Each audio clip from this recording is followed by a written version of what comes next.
So we are to judge by the fruit, not by the outward appearance. We judge by fruit.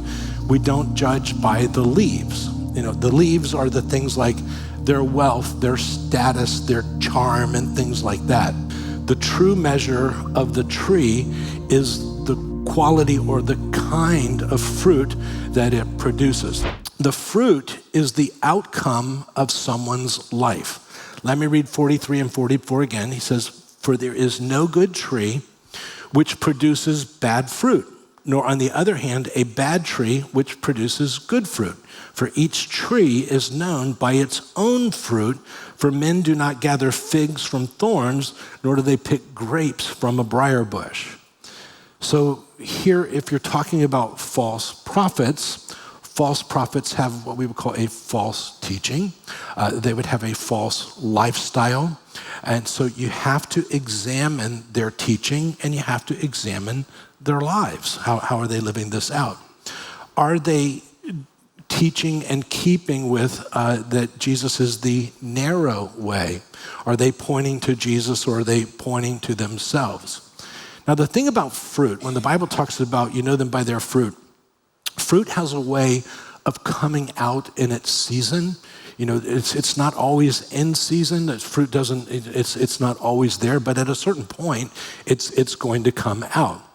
And so when they show up, and you want to be very careful about when they try to present fruit. And what's going through my mind is when someone shows up and they have a lot of God talk. They show up and say, "Well, glory to God there, brother, bless the Lord. Are you having a glorious day today?"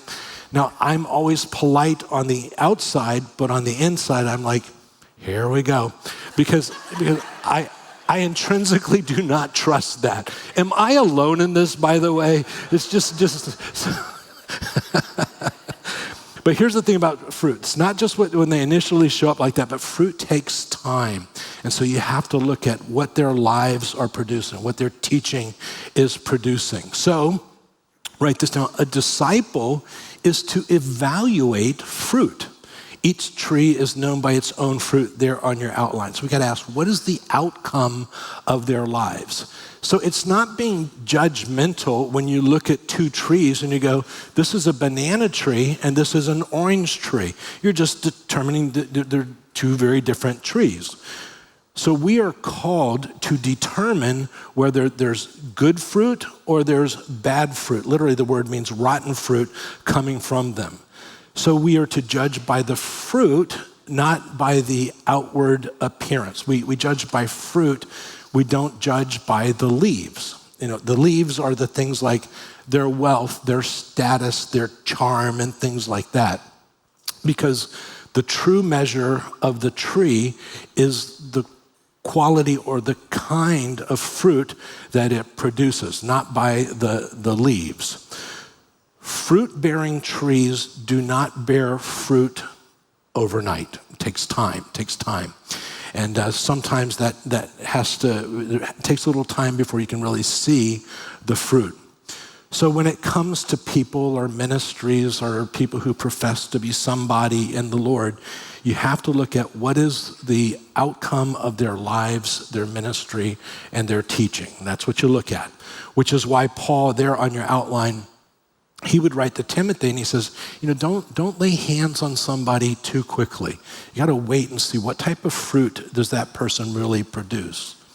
And when you think of this, sometimes, like if you see a new believer, you might not see a lot of fruit because fruit trees don't bear fruit when they're very young. So as they come up, we just planted a bunch of banana trees at our house, banana plants or whatever they're called. They're not bearing fruit yet. It's got to take some time, but then they will, and then we'll see the kind of fruit. You also, if I could throw this in, don't judge a tree by one piece of fruit. Sometimes the bugs get on one piece of fruit. So you don't want to judge somebody's life or ministry by one event. They walk by you in the hallway, they don't say hi, and you go, oh, that he's bad fruit, didn't say hi to me. It's like, well, I might have had a bad day. So be careful of judging the whole tree by one piece of fruit. So That's on that. Now, on your outline, verse 45, I want to highlight one word. It says the good person, the word there's agathos, person out of the good agathos, treasure of his heart, which is cardia, threw that in for fun, brings forth what is good, agathos. Now, the word good here is different than the word that might be used in other places in the Bible. This word good means good, useful, beneficial, or honorable, and you can translate that word either way. So when you look at somebody's life, their ministry, their teaching, you have to ask yourself, is it good? Is it useful? Is it beneficial? Is it honorable? Is it something that's helpful? Are people pointed to Jesus, or are they pointed to the teacher? If they're pointing to the teacher, that's bad fruit. You don't want that. My whole job here is to point you to Jesus. And when anywhere you go, if they're pointing you to Jesus, that's good.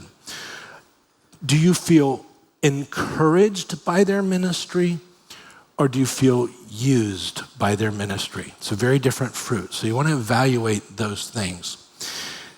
Then Jesus gets a little bit more specific, and he says, and there's one place you got to look when you're going to evaluate the fruit in somebody's life. In verse 45, let me read it. He says, the good man out of the good treasure of his heart brings forth what is good, and the evil man out of the evil treasure brings forth what is evil. And I have underlined, for his mouth speaks from that which fills his heart. So you want to look at what's coming out of their mouth.